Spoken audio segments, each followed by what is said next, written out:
I think one of the fun things about Poirot is that he's like physically almost incapable, right? And he's only an entirely mental character. Poirot is much more of a genuine mystery thing. So is the fiction by Rex Stout. So is well, a few others. Are you familiar with Robert Van Gulik? No. If it's something that I should read, I'll write it down. Yeah, absolutely. As a matter of fact, I think this would be really, really fun for you. He was Robert Fun Gulik, Gulik. Okay. A Dutch diplomat who spent a great deal of his life in China. This is in the early 20th century, and he was very much a Sinophile. And he took the long-standing character in Chinese detective fiction, Judge Dee, of whom there were a bunch of 17th century novels or stories. And he adapted those into kind of a 20th century presentation in English. But the Judge Dee character had been around for a long time. He's actually set back in the 6th century, I think. And so it's been period fiction in China, multiple authors, multiple centuries for a very long time. Awesome. And so he was a big fan of this, and then he took those and said, I'm going to rework them and make them English mystery detective stories. And he wrote a bunch. They're all available. They're famous. A couple of like film adaptations here and there, adaptations here and there. But the most important part is that the best ones are superior. I mean, really, really good. So the best ones were collected in special edition by the University of Chicago. And then there's a bunch of others that are pretty good. I mean, just real kind of straightforward. But and some of them are puzzly, where there's some sort of chess problem or something like that you have to work out. But others are more kind of, I don't know, a little bit more of the detective-y thing I was talking about, and some of them are really good dramas. But he has 3 assistants, and they're all badasses. So it's a little bit like the Rex Stout stories, where you have the cerebral detective and the two-fisted assistant who goes and right when he has to go figure something out. So yeah, it's kind of those. I'm not saying they're necessarily an influence for your game, but given your reading on all this, it seems a crime not to include for sure in your stuff. Okay. Anything else to go into? No, I think the I described more or less the main mechanics of the game. The only thing you really don't know is the individual dice mechanics, but I guess you'll ask me about those if you are when you want to know. Moment. I mean, it's important in a basic sense, but not in terms of a console at this phase, because really all you've got to do is hit the table. Yeah, I guess one of the things that might be worth to mention is that the resource roll becomes less and less probable as the resource is lower. Well, that's what resources do, right? They run out. I mean, that's sure. Right, no. But like you roll a number of dice equal to your resource score, and if any of them shows up a 6, the resource lowers. Right. So when you have 1 left, it's 1 in 6. Right. But when you have 5 left, is like 60%. Yeah, you're gonna. Yeah.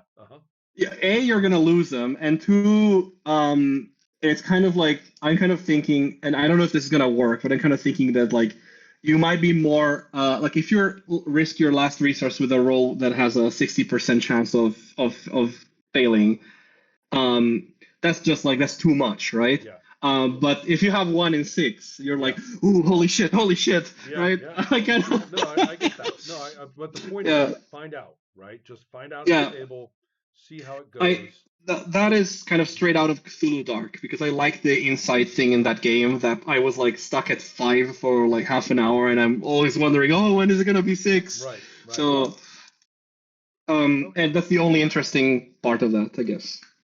cool. I think that I mean, it sounds extremely coherent to this point, but again, we hit the table, we see what people do, um, Hmm.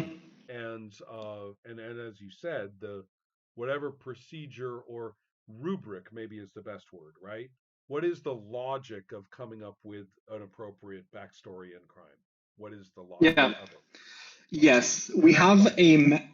we have a method that it's like stuff that we've been talking about for a year with this guy, and we need to put it together in like an instruction that is not too long. Yeah, Because we've been talking about like stuff like dependency charts of clues and like relations and like having like personal motives, relation charts between the characters, like all this shit like going on. And yeah. It's kind of time to say, wait a minute. What we're really talking about is play. yes, yeah. So So therefore, get in there, and the only real way to do something like what you're talking about, I think, it's to see what comes up. yeah, well, and do it, and then write down what you did, Yeah, and when you are when it's hitting really well, and you're like, okay, this is the way I do it, this is the way I do it. Just write that down, for God's sake. Just yeah, instructionally yeah, write it down without yeah, trying to massage it, and there you are. yeah. So Pretty much. Yeah. Cool. okay, well, great. If you want to continue with the console, especially after you Yes. play, Yeah. um, Definitely. right, then the thing for me to do is to invoice you. Yes. So if I do that on PayPal, Yes. then tell me the address. Yeah. Just my normal email. Yeah, got it. Okay. So that's not a problem. And let me think if there was something else that would be kind of interesting about this. Occurred to me. Oh, right. Do you have a working title for the fun of it? It's called Inquest. I Oh, that's N right. Quest. You told me about that. Yeah, Please it's don't like Inquest. please don't tell me that the Q is capitalized. I am undecided at the Ah. moment. It is capitalized right now, but I have been thinking about decapitalizing it. I was just gonna say, For I'm gonna I would hate to have to put into the chat yeah, a GIF of an animated eye roll over and over and over, right? but like, I but you hate to get have to do that. the wordplay, right? Like, yeah. Uh, uh, intercaps. The '90s will never die. Yeah, it just came to me like that. I'm like, oh, holy fuck! I could. I mean, I guess it's. You know what? All my snarking aside, Hmm. if you like it, do it. Obviously, I'm Well, never gonna like consult I, about it I with you. actually I like it more decapitalized, but I think that capitalized people remember it more, and that's why I did it. Yeah, Because otherwise it's just a word.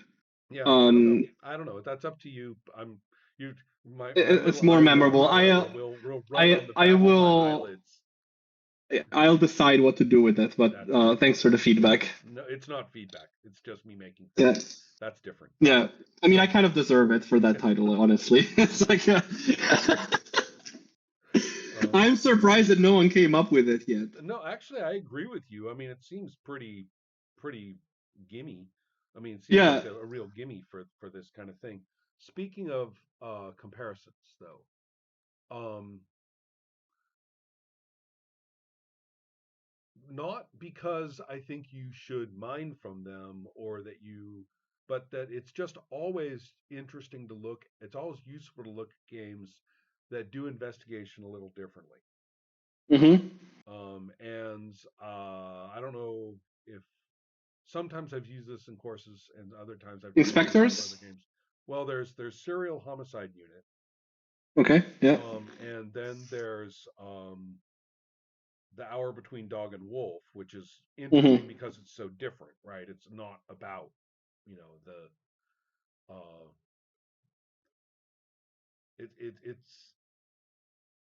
it's focused on different issues.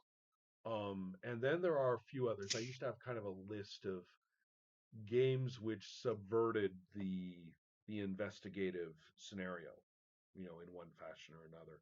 So just because it's always worth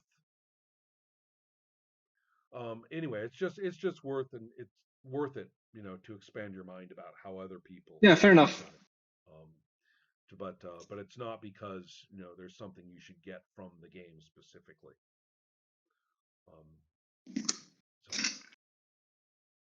Well, I have played Vicen as well now. I have the full spectrum. well, Actually, I that haven't is played it. if I haven't played it. if you